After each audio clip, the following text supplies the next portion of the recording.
একজন সাহাবী গোসল করছেন, তার গায়ের চামড়াটা খুব সুন্দর ছিল, একদম স্কিনটা অনেক সুন্দর থাকে না এমন কিছু মানুষ।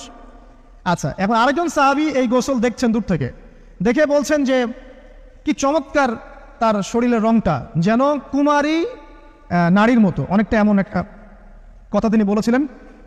সাথে সাথে এই সাহাবী অজ্ঞান হয়ে পড়ে গেছে। কোন সাহাবী? যিনি গোসল করছিলেন।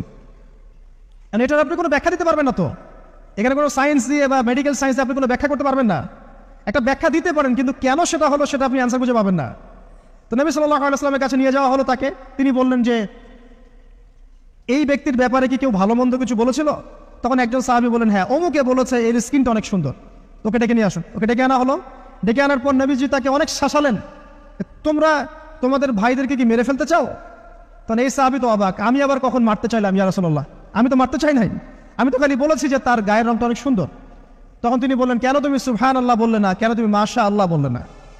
যখন মাশাআল্লাহ বলবেন, সুবহানাল্লাহ বলবেন, নজরটা লাগবে না। আর যখন আপনি মাশাআল্লাহ বলবেন না, সুবহানাল্লাহ বলবেন না, দেখবেন নজর লেগে গেছে।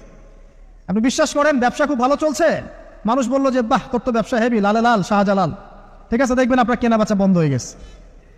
এরকম হবে, আমার কথাটা বিশ্বাস করেন। এটা কিন্তু সায়েন্স প্রমাণ করতে পারবেন না, আল্লাহ এবং তার রাসূল বলেছেন, তার উপরে কোনো সত্য নেই আছে।